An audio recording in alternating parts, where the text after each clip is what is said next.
우리 주제표 우리 복음 캠페인 같이 하겠습니다. 복음으로 교회를 새롭게, 세상을 이롭게, 복음으로 가정을 세우겠습니다. 복음으로 전도하고 선교하겠습니다. 복음으로 세상을 섬기겠습니다. 아멘. 이번 묵상 말씀 히브리서 11장 1절 2절 우리 같이 세 번 같이 하겠습니다. 믿음은 바라는 것들의 실상이요 보이지 않는 것들의 증거니 선진들이 이로써 증거를 얻었느니라. 믿음은 바라는 것들의 실상이요 보이지 않는 것들의 증거니 선진들이 이로써 증거를 얻었느니라. 믿음은 바라는 것들의 실상이요 보이지 않는 것들의 증거니 선진들이 이로써 증거를 얻었느니라. 아멘.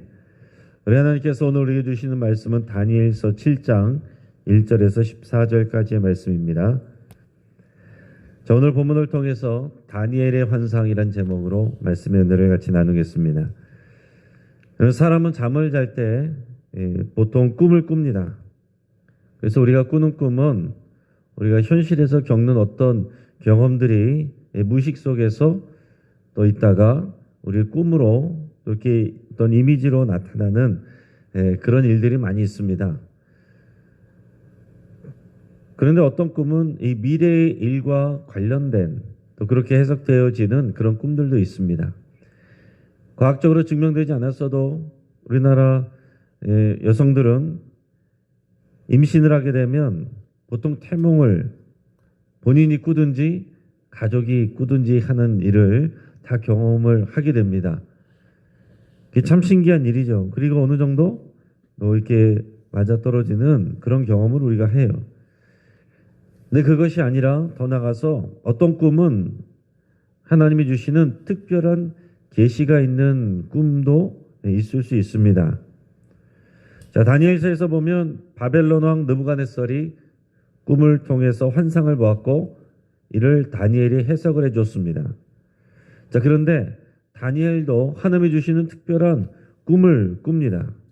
그것은 미래에 일어날 일을 하나님께서 계시로 알려주시는 거예요.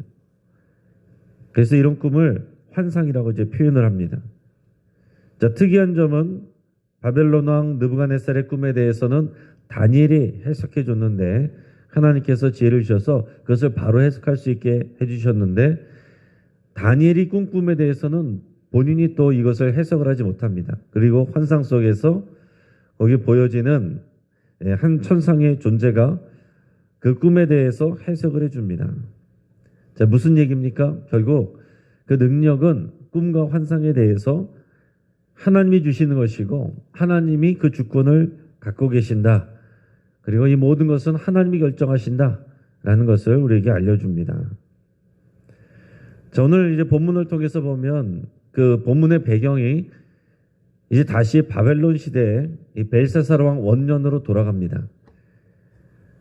자, 어느 날 다니엘이 침상에서 밤에 꿈을 꾸는데 머릿속으로 환상을 받았습니다. 이것은 보통 일상적인 꿈이 아니었기 때문에 그 꿈을 다니엘이 기록을 했어요. 그래서 그 뒤에 이 꿈의 내용이 기록이 되는데 꿈의 내용은 그렇습니다. 크게 보면 이제 하늘에 네 바람이 불어와서 큰 바다에 몰려 불더니 그 바다에서 네 짐승이 올라왔다라는 내용이에요. 그래서 그 한 짐승씩 설명을 하는 것입니다. 네 바람이라는 것은 동서남북을 말하는 것이고 사방에서 큰 바람이 불어서 이제 큰 바다에 몰려 불었다라고 하는데 바다에서 짐승이 나왔다.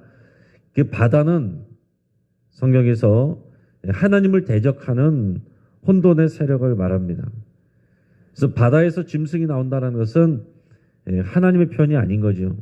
그리고 짐승이라는 것은 하나님의 마음과 사람의 마음을 받은 것이 아닌 그런 이 세상의 통치자들, 이런 권력자들을 또 이런 나라들을 의미합니다. 그래서 내용이 이래요. 자, 첫 번째 짐승이 이제 바다에서 올라왔는데 그 짐승을 보니까 사자처럼 생겼습니다. 그리고 날개가 달려 있어요. 독수리 날개가 달려 있습니다. 자, 그런데 보는 중에 그 날개가 뽑히고 땅에 들려서 사람처럼 두 발로 서게 됩니다. 그리고 사람의 마음을 받았다라고 그랬어요. 자, 이것은 바벨론을 의미하는 것이고, 바벨론 왕의 느부갓네살이 그 강한 짐승처럼 그런 큰 힘과 권세를 가졌는데, 사자는 땅에서 가장 강한 짐승이고 독수리는 하늘에서 가장 힘이 센 짐승이잖아요. 그래서 이 바벨론이 그런 큰 권세와 권력을 가졌는데 힘을 잃었다가 날개가 뽑혔다가 나중에 회복이 되죠. 나중에 그 바벨론의 느부갓네살 왕이 그런 권세와 힘을 잃고 짐승처럼 실성을 했다가 나중에 사람의 마음 다시 이제 회복되는 그런 역사가 있었습니다. 그것을 이제 그림으로 환상으로 하나님께 보여주신 거예요. 자, 두 번째 짐승이 나오는데 곰처럼 생겼습니다. 근데 곰이 한쪽을 들었다, 몸 한쪽을 들었다, 공격적인 이런 자세를 하고 있는 거예요. 그리고 그 입에 이사에는 새 갈빗대가 물렸다.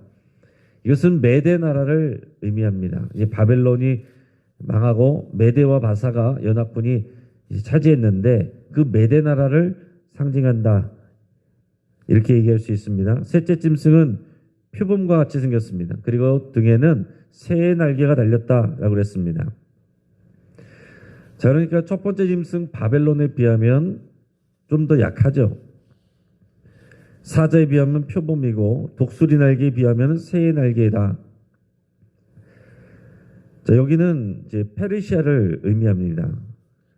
근데 등에는 새의 날개가 4개가 있고 머리가 4개 있다.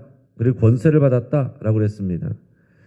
자, 바벨론에 비해서는 이 이스라엘 민족에게 있어서는 이제 덜 포악했다라는 것을 이제 상징할 수 있습니다. 머리가 4개시다, 날개가 4시다라는 것은 사방으로 신속히 세력을 넓혀간다. 이제 이런 내용입니다. 자, 네 번째 짐승이 나오는데 네 번째 짐승은 어떤 특별한 동물의 형상이 아니에요. 그런데 굉장히 무섭고 놀라우며 매우 강하고 쇠로 되어 있어 먹고 부서뜨리고 또 발로 모든 것을 밟는 이런 포악한 그런 짐승입니다. 그리고 이 짐승은 머리에 10뿔이 달렸어요. 그리고 다른 작은 뿔이 그 사이에서 나더니 첫 번째 뿔 중에 셋이 그 앞에서 뿌리까지 뽑히고 그 작은 뿔에는 또 사람의 눈 같은 것이 있고 또 입이 있어서 큰 말을 하였다. 굉장히 복잡한 이런 모양이지만 이것은 그리스를 상징합니다. 그래서 여러 뿔들이 나타난 것은 역사적으로 이제 그리스의 대표적인 사람이 이제 알렉산더 대왕이죠.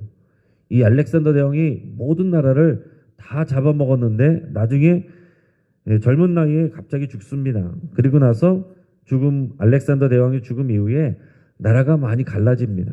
이제 그런 것들을 상징해요. 그리고 사람의 눈과 입이 있어서 큰 말을 하는 이런 뿔을 얘기하는 것은 교만함을 상징합니다. 그리고 여러 경쟁자를 물리치고 주전 175년에 왕권을 차지한 이 안티오코스 4세 에피파네스를 가리킵니다. 그 안에서 나타난 작은 뿔, 그 작은 뿔이 입을 가지고 눈을 가지고 말을 한다. 그 교만함과 오만함을 가지고 그 교만함을 나타낸다. 그런 표현인데 이 사람은 나중에 이 예루살렘 성전을 더럽혔습니다. 그런 교만한 자였어요. 그것을 앞으로 일어날 일을 이 다니엘에게 환상을 통해서 이제 미리 보여준 것입니다. 그리고 그 다음에 또 이제 환상이 보여지는데 이번에는 어떤 환상이 보여지느냐? 이번에는 왕자가 보입니다. 왕이 앉는 왕자가 보이고 거기에 한 분이 앉아 계시는데 그분은 뭐라고 되어 있냐면은 옛적부터 항상 계시니다 그랬어요. 옛적부터 항상 계시니가 거기에 좌정이 있습니다. 그리고 그분은 옷을 입었는데 희기가 눈처럼 희고 그의 머리털은 깨끗한 양의 털 같다 그랬습니다. 그리고 그의 보좌는 불꽃이고 그의 바퀴는 타오르는 불이다. 자, 일단 이미지상으로 봐도 언뜻 우리가 생각해도 이거는 우리 앞에 나오는 짐승과 대비되는 그런 이제 하늘의 존재인 것을 알게 되겠죠. 그리고 언뜻 봐도 우리는 야, 하나님이시구나. 우리가 대충 이렇게 생각이 듭니다. 자, 바퀴가 달렸다는 것은 이동을 한다는 그런 표현이에요. 그러니까 이 천상의 이 자리에서 이제 지상으로 내려와서 심판하시는 그런 모습을 보여주는 겁니다. 그리고 불이 강처럼 흘러서 그의 앞에서 흘러나옵니다. 자, 여러분 이런 내용들은 굉장히 이제 그림 언어들인데 상징적인 내용들인데 이런 것들을 여러분들이 그림으로 그려보면서 여러분 한번 생각을 해보시기 바랍니다. 그리고 그 왕자 앞에는 섬기는 자들이 천천히요 만만이다. 다 천상적 존재들, 천사들이 그 앞에서 이 옛적부터 항상 계신 이를 섬기고 있습니다. 그리고 그 보좌에서 심판을 진행을 하는데 책들이 그 앞에 펴서 놓여 있습니다. 심판의 책이 놓여 있는 거죠. 자, 그런데 이 작은 뿔이 큰 목소리로 그 가운데 또 말을 하고 있습니다. 자, 이런 심판이 벌어지는 가운데서도 두려움 없이 교만하게 이제 행동하고 말하는 거예요. 그런데 이제 짐승이 죽임을 당하고 불에 던져집니다. 또 남은 새 짐승들은 권세를 빼앗기지만 정한 시기가 이를 때까지 잠시 생명이 보존된다라고 그랬어요. 자, 그러니까 이 결국 교만한 이 제국들, 제국의 왕들이 하나님의 심판을 받는다라는 거예요. 이 땅의 왕들과 제국은 이 땅에서 대단한 권세를 가지고 그런 포악성을 나타내지만 그러나 결국 하나님의 심판을 받는다라는 얘기입니다. 눈에 보이는 제국의 왕들은 어떻게 하나님께서 이런 자들을 가만히 두실까? 그 안에서 고통당하는 사람들은 그리스도인들은 그런 생각을 할 수 있습니다. 하나님의 백성은 그런 생각을 할 수 있어요. 지금 바벨론도 예루살렘 다 무너지고 자기 나라가 망하고 포로로 끌려와서 지금 바벨론 땅에 있습니다. 눈에 보이는 현실은 이 제국의 왕들이 모든 것을 다 좌지우지하고 하나님은 보이지도 않는 것처럼 이런 눈에 보이는 현실이 그래요. 그러나 하나님은 꿈과 환상을 통해서 그러나 그런 제국과 왕들은 다 짐승과 같고 내가 잠시 그 권세를 허락했지만 심판한다라는 것을 보여주고 있는 것입니다. 자, 이어서 인자 같은 이가 보입니다. 인자 같은 이다. 그러니까 사람의 아들의 어떤 모습이 보여요. 그래서 인자 같은 이는 이 다니엘서에서 메시아적 존재를 말하는 것이고 우리 쉽게 생각하면 예수님이라고 생각하면 되겠습니다. 하늘 구름을 타고 내려오는 모습이 보입니다. 그리고 옛적부터 항상 계신 이에게 나가서 그 앞으로 인도되는데 그 보좌에 앉은 이는 그에게 권세와 영광과 나라를 주고 모든 백성과 나라들과 다른 언어를 말하는 모든 자들이 그를 섬기게 합니다. 그의 권세는 소멸되지 않고 영원하다고 했습니다. 그의 나라는 또한 멸망하지 아니한다 그랬어요. 자, 인자 같은 이는 예수님을 상징한다 이렇게 얘기할 수 있습니다. 그래서 이 땅의 짐승들을 이기고 하나님으로부터 영원한 나라와 그 권세를 받고 모든 백성들에게 피조물들에게 섬김을 받게 된다라는 얘기입니다. 그래서 예수님의 십자가 사건은 영적으로 볼 때 앞에서는 역사적인 해석이었는데 영적으로 보면 이런 짐승들, 이 공중 권세 잡은 자의 이 공격을 받고 십자가에서 죽임을 당했습니다. 빌라도 총독에게 고난을 받고 십자가에서 죽으셨지만 그래서 사탄은 자기가 이긴 줄 알았지만 예수님은 부활하시고 승리하셔서 모든 인류에게 죄사함과 구원을 허락해 주셨어요. 이건 하나님의 승리입니다. 그리고 무덤에 갇히셨지만은 하늘로 올리셔서 하나님의 보좌 우편에서 하나님이 그 이름을 높이시고 모든 피조물이 우리 주님 앞에 엎드려 경배하게 하시고 마지막 때에는 인자와 같은 모습으로 인자와 같은 이가 하늘 구름을 타고 오셔서 모든 피조물들을 심판하십니다.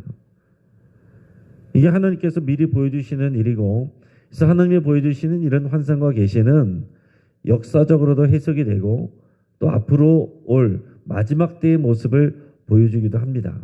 그래서 주로 학자들은 이런 역사적인 이런 해석에 주로 강조를 하고 보통 교회나 기도하는 분들은 마지막 때 일어날 일에 대해서 여기 또 강조를 하죠. 하나님의 이런 계시는 어느 한 가지만 보여주는 것이 아니라 이런 중복적인 또 이중적인 그런 의미를 갖는다라고 할 수가 있습니다. 자, 이제 말씀을 정리합니다. 하나님은 다니엘에게 네 짐승 환상을 보여주셨습니다. 자, 이는 역사적으로 보면 바벨론, 메데, 바사, 페르시아죠. 그리고 이 그리스에 대한 것입니다. 자, 이 땅의 제국이 계속 바뀌어 갑니다. 그 제국의 왕들이 바뀌어 갑니다. 그들은 현실 세계에서 짐승처럼 포악하고 모든 주변 나라들을 밟아서 또 부서뜨리는 그런 잔악함을 드러내고 폭력성을 드러냈습니다. 그런 권력을 드러냈습니다. 그러나 결국 다니엘에게 보여주신 환상을 통해서 하나님은 짐승과 같은 그런 제국의 왕들은 다 하나님의 심판을 받는다라는 것입니다. 자, 옛적부터 계신 이는 하나님이라고 할 수 있고 인자와 같은 이는 예수 그리스도라고 할 수 있습니다. 또 한편으로는 또 다르게 해석하면 옛적부터 계신 이는 심판의 왕으로 오실 예수 그리스도라고 볼 수도 있고 인자 같은 이는 학자들에 따라서는 미가엘 천사장이다. 또 이렇게 보는 경향도 있습니다. 아무튼 하나님께서 다스리시고 또한 예수 그리스도께서 심판주로 왕으로 다스리신다라는 것을 우리가 알면 됩니다. 자, 눈으로 보여지는 현실의 나라와 권세와 폭력은 다 하나님의 심판을 받게 되어 있습니다. 그래서 우리가 살아갈 때에 그 가운데서 우리가 고통할 수 있어요. 교회와 그리스도인들이 핍박을 받을 수도 있습니다. 도대체 하나님은 어디 계시는 거야? 왜 하나님은 가만히 계시는 거야? 하나님이 살아계시다면 어떻게 이런 일들을 보고만 계시는 거야? 잠시 사는 우리들은 그런 생각을 할 수 있습니다. 그러나 하나님의 시간과 하나님의 때는 우리의 시간과 때와 다릅니다. 지금 바벨론에 있는 다니엘에게도 하나님께서 그것을 보여주셨는데 그것이 우리에게도 어떤 의미입니까? 당장이 우리 눈에 보여지는 세상의 일들, 그것이 현실인 것 같고 우리가 신앙생활하고 교회에서 말씀 배우는 것은 아주 작은 영역인 것 같고 힘이 없는 것 같지만 여러분, 이게 진짜고 하나님의 말씀이 진짜 현실입니다. 보이지 않는 것을 여러분 현실로 사실로 받아들이시고 보이지 않는 하나님과 하나님의 통치를 받는 하나님의 백성으로서 이 대한민국에서 그 믿음으로 살아가셔야 된다라는 얘기예요. 그래서 그런 당당함으로 세상을 향한 두려움 없는 당당함으로 우리 이 땅에서 좋은 시민으로 살아가지만 동시에 하나님 나라 백성으로서의 가치를 가지고 우리가 살아가야 된다라는 얘기입니다. 다니엘은 이런 환상과 그런 하나님의 계시를 받았기 때문에 사적으로 들어가는 안봤어도 당당하게 두려움 없이 죽음도 불사하는 그런 믿음을 지켰던 것입니다. 오늘 이 말씀을 이 하나님의 계시를 오늘 우리가 아멘으로 우리가 받아들이면 우리도 다니엘과 같은 담대함으로 그 믿음으로 이 땅에서 승리할 줄을 믿습니다. 저 여러분 모두가 오늘 이 말씀이 오늘 우리에게 향하신 오늘 교회에게 향하신 말씀인 줄을 믿고 이 땅 가운데서 담대함으로 그 믿음으로 승리하시기를 주의 이름으로 축복합니다. 이제 우리 함께 기도하겠습니다. 우리 말씀을 붙들고 기도할 때 다양하게 계시하시고 말씀하시는 하나님의 메시지를 듣기를 여러분 구하며 또 기도할 수 있길 바랍니다. 성경을 통해서 설교를 통해서 또 다양한 돌아가는 현상을 통해서 때로는 꿈과 환상을 통해서 다양한 방법으로 우리에게 말씀하시는 하나님의 음성에 우리가 예민하게 그 말씀을 듣겠습니다. 여러분 그렇게 기도할 수 있길 바랍니다. 또 이 세상의 권력자들과 나라를 두려워하지 않고 우리가 담대할 수 있는 믿음을 달라고 여러분 그렇게 기도하겠습니다. 심판자와 영원한 왕으로 오시는 예수님을 우리가 사모하고 영원한 하나님 나라 백성으로서 우리가 담대하게 살아가기를 그렇게 여러분 결단하고 기도할 수 있길 바랍니다. 우리 가정을 위해서 기도하면서 우리 주주클럽 가정예배를 통해서 하나님과 그의 나라를 영원한 하나님 나라의 그 권세와 통치 우리 이것을 깨닫고 알아가는 그런 시간 될 수 있도록 위해서 함께 기도하겠습니다.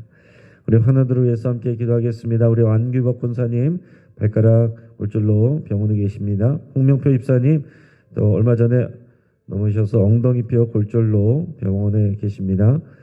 또 문종희 집사님의 남편 되시는 임만갑 성도님 팔다리 혈관 수술을 받았습니다. 그 외에도 이창희 성도님, 황복희 권사님, 정순인 권사님, 박현성 집사님, 또 정명초 안수 집사님 위해서 같이 기도해 주시고, 정명초 안수 집사님, 정순인 권사님은 또 퇴원하셨는데 우리 기도를 통해서 하나님께서 일하시는 줄 믿고 계속해서 기도하시고, 또 여러분들의 아픈 부위와 우리 주변에 있는 환우들을 위해서도 같이 기도하시길 바랍니다. 우리 목요일에 수능이 있습니다. 수험생들을 위해서 김진영, 서정훈, 안치원, 윤석찬, 이주영, 이주희, 최희음, 하태은 우리 여러분 위해서 같이 기도해 주시고, 이 대한민국 또 미국, 북한, 중국, 러시아, 일본 등 이 나라와 이 주변 국가들의 이 지도자들이 모두 하나님 앞에 겸손해질 수 있도록 하나님께서 또 통치하시는 것을 깨닫고 겸손해질 수 있도록 작은 뿔과 같이 그런 교만하지 않도록 하나님께서 다스려 주시기를 위해서 이 국제 정세와 이 나라 민족을 위해서 우리 함께 기도하겠습니다. 우리가 주여 한번 부르짖고 합심해서 함께 기도하겠습니다. 주여